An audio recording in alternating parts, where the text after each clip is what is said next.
So since we are on a pretty tight schedule, I'm going to go ahead and get started with the multi-race bundles. If that's all right with everyone, it is probably almost 1:01. So with that, we'll get started. I'm Eric Cohn. Basically, I love helping organizations grow and solve very complex problems. That's why Amanda was just joking with me, because I've helped her organization solve some very complex problems, which we can talk about in the shipping presentation later. All right, how can you use multi-race bundles? So yesterday I did a presentation, talked about the 500 festival, and they launched a virtual challenge with their base of users, and then they attached multiple virtual races with it. So that's a new version, but you can do all sorts of different things. So a traditional challenge would be multiple races over 2 or 3 weekends. It could be a race series, it could be a season pass, it could be cross-selling. It could, in the very, very near future, you could also do joint ventures where you would be able to have 2 different race organizations that are a partner, and it could be a challenge type of thing in town or across state lines or whatever, where you'd actually be able to set up those 2 events under one bundle, and people would be able to get into each, and we would fund directly to those organizations. So that's something that we're excited about. Why bundle races? It's pretty simple.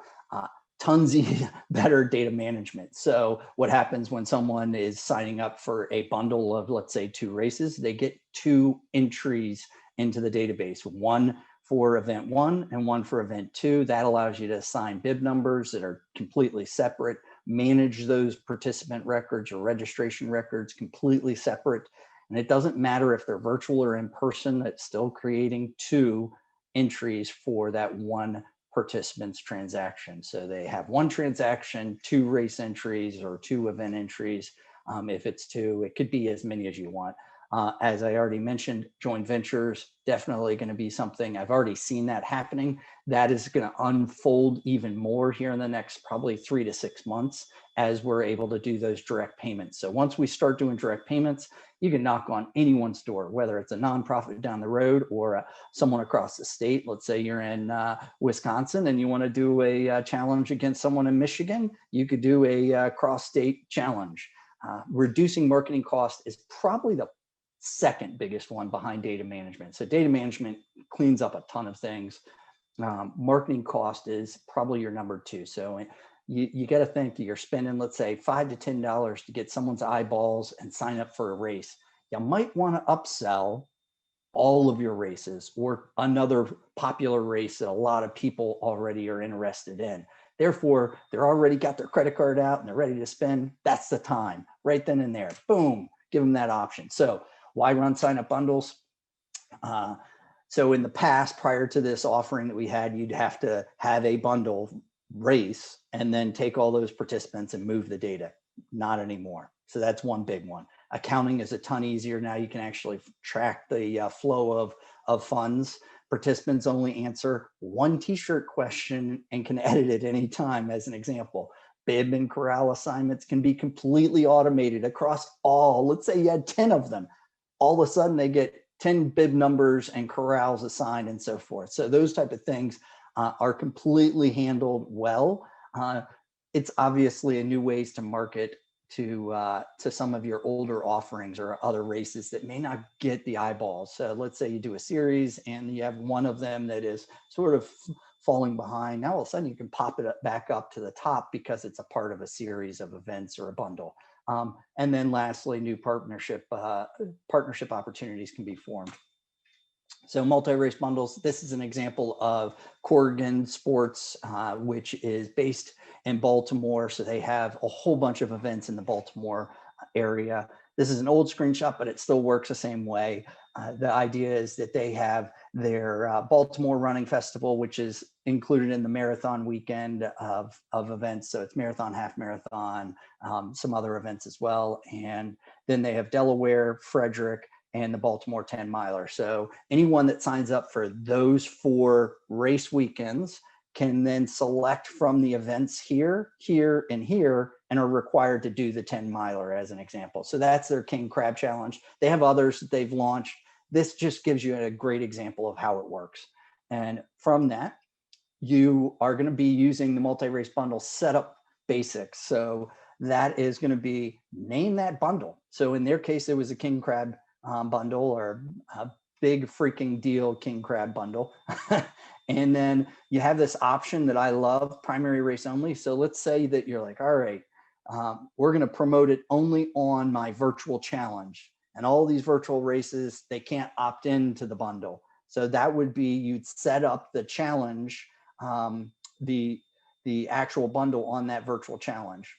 The other can be Baltimore Running Festival. You only want people that are signing up for Baltimore Running Festival to see this big freaking deal. So you could do it that way. Some people like to have a series landing page or registration page, so you could do it that way. There's a lot of different ways. The availability is actually pretty important to understand. So if you were going to do different price points or different bundles, as an example, you're going through the season of series, now all of a sudden you get to race one, you're going to have to set up a second bundle, because you have 5 races in the series. You get to the 4 race bundle at that point, and a 3 race bundle and a 2 race bundle. So the availability is based on how far you are into the season or the number of races in that bundle, if you want to continue to offer bundles. All right, so multi-race bundle setup. With that, you would then, once you've set up that shell on the previous page, you are going to go in and include the minimum number of races and the maximum number of races. So remember, our terminology at RunSignup, GiveSignup is race, and then distances or events or categories or whatever are called events. So it's race and then events. So you're going to go in and you're going to say, hey, I want to have 2 races. And with that, you might be able to say, hey, I want to have 5 events that they can choose from. So that you could select 1 or you could select 5. If you select all 5, they have to choose 1 event if you put 1 in here. So that would be the sort of setup of this. Again, you can set this up at any time to test it. It is not hard to set up. It's like 3 pages to set up. Go through, set it up, test it. If you have questions, we're going to be available. Our whole team is available to help those people that are trying to do this. All right, pricing. There's really 2 ways to do pricing. It is per event discount. So you got to think this is a bundle. So you're paying per the bundle, and that is your event. Or you can do a per event discount, which is every single event in there, and you're going to offer 10% off, as an example. And then from that, you would also be able to do a fixed amount off. Okay, so now all of a sudden they're entering this bundle, and you're going to set a fee of $200, or you can do a discount, as an example. Those are the examples, or 20% off. So there's 2 different ways to do that. This is the actual registration flow. So this gives you an example, all 4 races. This is, if you were in that last session, is their Space Coast example of a trail series. So now all of a sudden they have a 12K and a 6K set of races. So if you select the, this one would be the 12K, you selected this, it would show up as their 4 races that they have in the series, and all 4 of them are the 12K. So what they're trying to do is compete, in a sense, against each other for 12K distance running. If you really wanted to, and you didn't care that they were, running just a 12K, you could have 8 events here showing in the tile, and it wouldn't matter if it was the 12K or 6K. You can allow them to sort of pick between the distances. All right, multi-race bundles do have some advanced settings. So with those advanced settings, you can do bib assignments, and that bib assignment would be across the whole bundle. You can merge questions, you can merge giveaways, you can also do add-ons as well. There are some display settings, which I always recommend, whether it's a bundle or a standard event and race setup on our platform, use the display settings to highlight. So let's go back here real quick. All 4 races, highlight the ones you want. Remember these, think of it like monkey and a banana. You're going to try and highlight, hang that banana in front of them if you want them to sign up for the bundle. And that's true for if you're going to say, hey, my most popular race is the marathon, put marathon as the actual display setting. So that's what advanced display settings offer you, the ability to highlight. All right, some limitations, no coupon codes as of yet. Might get to that this year. Can't guarantee that. So you cannot transfer in or out of a bundle. Remember, this is just getting them into the funnel. And now all of a sudden they have, let's say, entered into 2 races. They can transfer in and out of those individual races at that point, but they cannot transfer in or out of the bundle. Individuals that transfer out of one race may not qualify for bundle perks. So you're going to have to sort of monitor that with our settings that are our advancement in the engagement platform that we're building out. You'll probably be able to do that here in the next couple months anyway. So you'll be able to sort of monitor that through some advanced reporting that we're working on. Accounting is not included as of today in the summary reports. So if you're trying to do cash flow accounting and you're trying to put in how much money I truly made by race, that's again something that's probably 3 to 6 months out. Right now, you go in and you actually can click on the multi-race bundle payments and sort of go through and run the date range for the payment reports and see how much money is actually owed per race in that bundle. And just to clear that up, all the money is flowing to the primary race that someone registered in. So that is another reason why a lot of organizations like to have that primary race checked off. All the money is flowing into that one race's accounting. And then from there, you can only have one race that you have to go look through for cash flow accounting purposes. All right, new and coming soon, support for private events that are only available in a bundle. I actually believe that we can do this now. I know, for instance, we go back to that first example, the Corrigan Sports one, they actually use loyalty lists. So we already support loyalty lists, but that pretty much means that only people that are in that loyalty list can get into that bundle. So that is something that we can do, but we don't support a way to really hide everything. We do support some of that. CRM reporting for challenges and series, when we go back to, hey, are they in or are they not in from a fulfillment of perks standpoint, that's coming. Again, I would say that we'll probably be able to offer you some of that features here in the June timeframe would be my guess. Accounting will be addressed in 2021. So that accounting is going to now allow you to probably avoid that thing that I was just talking about, which is going into reporting and see all that. Again, that goes to the same tier of having a joint venture. You want the flow of funds to go into that partner's race. So in the same sense, even if you have 2 races that are using the same payment account, we're going to start to show the accounting that, hey, this cash flow belongs to this race and this cash flow belongs to that race. So that should happen here probably, again, first half of the year as well. We're already doing a ton of work on our accounting. So that is part of it. All right, so I left a whole bunch of time. I flew through that. I told Dan and Elizabeth that I was going to run through it in 15 minutes so that we have time for questions. And Dan's probably answered a fair amount of them, but hopefully there's some good ones that would help everyone. Dan, what do you got? All right, this one comes in. It says that this person used bundles in 2019 and they really like the features. For 2021, they are not using them for 2 reasons. They use promo codes a lot and they couldn't find a way to offer the bundles at a discount so that the incentive is the bundle and not necessarily use a promo code. Anyway, I don't know. Do you have any comments about how to use it depends. Obviously, you do have a way to do it with loyalty lists.